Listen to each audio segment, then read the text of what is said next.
Hello, welcome back. I'm Chris, you're watching FRAG-MENTAL.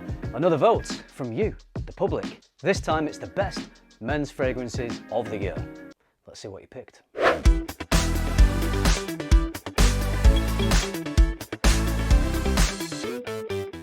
Once again, this is a public vote from the website Fragrantica. The category this time is Best Men's Perfume of 2022. So I'm going to run down the list from 10 to 1 and see if these fragrances are worthy of a top 10 spot. This list is not necessarily made up of just fragrances that were released in 2022. Most of them are from 2021 or 2022, although not all of them, but most of them are pretty new. I do own all of these, but it will be fun for you to see how many you own. Let's kick things off with a fragrance whose hype just keeps growing and growing. From Armaf, it's Club de Nuit Intense Man Parfum. Most of you will know this is a copy of Creed AVENTUS, so there's smoky woods and pineapple.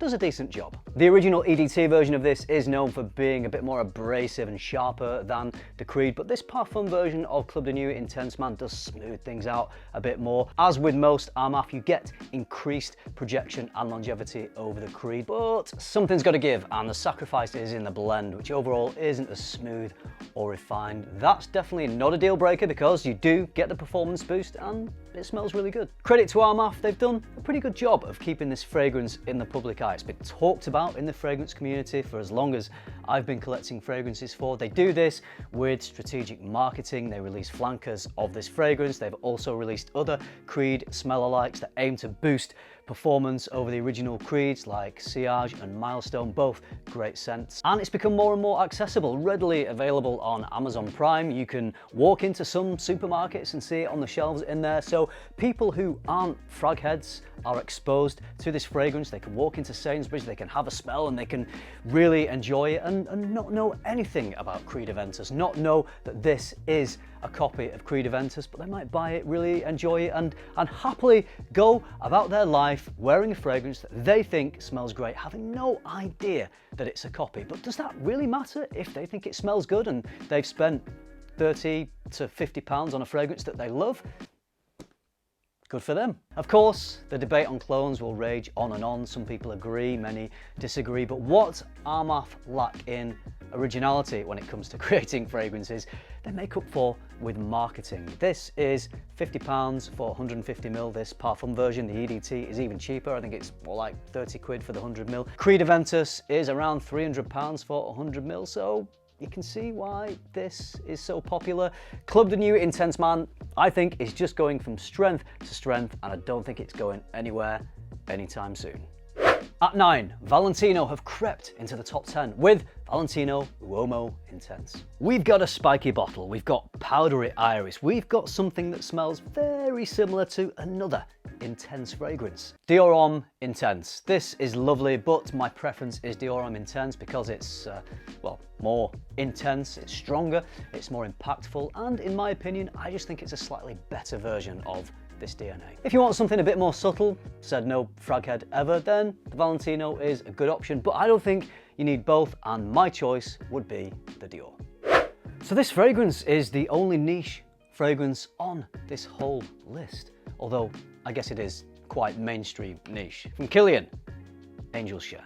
Love this stuff. I get dried fruits, candied dates, orange, praline, and a wonderful boozy cognac brandy. It's like the calorie-stuffed, rich, indulgent dessert of the fragrance world. Very sweet, and it has that lottery winner quality, thick and very rich. A powerhouse of a boozy gourmand fragrance. If you like to smell your fragrances for a long time, if you like other people to smell your fragrance for a long time, then this packs some serious firepower. Very much a people-pleasing fragrance, and it definitely pleases this person.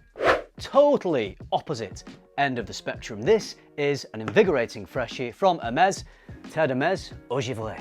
It's a fresh spicy scent with an iced lemon accord. Reminds me a little bit of a lemon sorbet, or if you fancy, or French sorbet. This is an excellent warm weather scent. I still do prefer the original Terre because I think it's more versatile, it's woodier, it's got a bit more depth. I find it a little more impactful, but this is still a very high quality offering from Hermes. I've no idea what Givree means, but I really think they should have called this fragrance Terre Frosted. Massive missed opportunity. Next is a 2021 release, but this was a rebrand of a 2011 release from Dior, Dior Homme Original. Again, it's that lipsticky take on powdery iris, which is my absolute favourite type of iris note, a quintessential modern classy smell. Obviously pretty similar to Dior Homme Intense, but overall this is lighter and airier, so therefore a bit more versatile. You could wear this fragrance absolutely anytime you wanted, all through the year, any season, any occasion. It really is one of those scents. In fact, it would be a great contender for anyone looking for a signature scent. As you can see, my bottle is from before it got rebranded as Dior Homme Original in 2021, but as far as I know, the smell hasn't changed. It's now called Dior Homme Original because, confusingly, in 2020, Dior released another version of Dior Homme. This has the original now on the bottle to differentiate between the two different versions, and the 2020 version is really nice, but it smells quite a bit different to this one. It doesn't have that lovely iris in there. Good fragrance, but my preference is still Dior Homme Original. If you love fragrance as much as I do, head over to my online store, luxparfum.co.uk. You'll find my favourite brands, plus brands you can't find anywhere else in the UK. Link is in the description. Next is the one I personally think is the best in the Stronger With You line from Emporio Armani. Absolutely. It has the chestnut note that runs through the Stronger With You line, but this amps up the vanilla and adds a lovely boozy rum that makes it a bit darker and heavier. Having said that, it does still have some brightness that helps it to project. It's a very likeable, playful sort of smell, likely to get noticed. Super easy to wear. For me, this one excels in the autumn and winter. This fragrance from Yves Saint Laurent was heralded as being the answer to all our prayers. We couldn't believe it was here. And then it wasn't here, because it was a limited release. Bleu Electrique. This is an excellent spicy woody scent that was trumpeted as being the saviour of the La Nuit de l'Homme line. It does smell very similar to La Nuit de l'Homme. Many claim that that scent in its current formulation lacks some lasting power, but Bleu Electrique has performance more akin to when La Nuit was originally released, which is why this one was getting so much hype. And yeah, it does have slightly better performance than current formulation La Nuit, but it's still not amazing. It's fine. It's not a weak fragrance at all, but I'd say it's a lighter wear scent. Not as noticeable as, well, any other fragrance in this list, but not bad. I just wonder if it made this list because of all the hype surrounding it. Would it be here without that hype? What do you think? Does it deserve its place in the top 10 best perfumes to wear in 2022?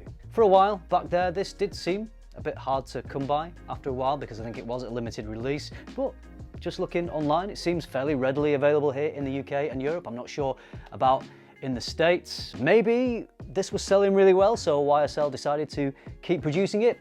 I don't know, seems like a legit business decision to me. So I think I can live with this being 4th best fragrance of 2022. Can you? At number 3, Tom Ford is getting a look in with Ombre Leather Parfum. Has a similar fruity leather smell to Ombre Leather Parfum, but this is not just a richer, darker, stronger, more intense version. It actually differs in its composition to a greater degree than I was expecting. It's greener, it's drier, it's airier, and because of those things, I think it's more versatile than Ombre Leather. It's not quite as dense. Very classy, refined take on Ombre Leather. One of my favourites of 2021, so I'm glad it's on this list.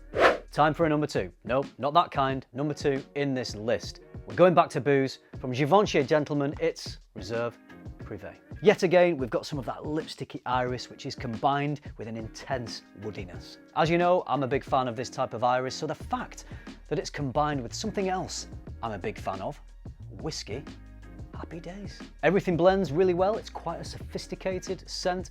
In an ideal world, I would be in Scotland in the autumn, drinking a whiskey by a roaring log fire.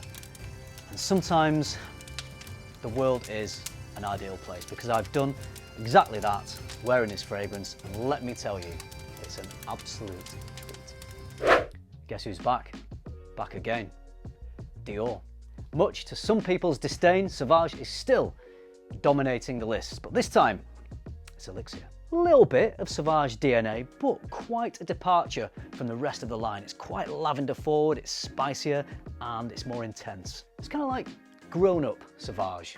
It's the evolution of Sauvage. And I love that Dior didn't just yet again release another iteration of the same thing, which they could so easily have done. They could have played it safe, but they didn't. They took a risk, and I think it takes big balls to take risks like that, but it definitely paid off because it's not redundant to own this fragrance if you own any of the other Sauvages. George was wearing this recently when I met him in Edinburgh, and I thought he was wearing some powerhouse niche fragrance. So when he told me it was this, I was pretty surprised, and I realized I love smelling this off other people. So I can only deduce that other people love smelling this on me. I love smelling this on me. So if everyone's loving smelling this so much, it's no surprise that it's top of the list.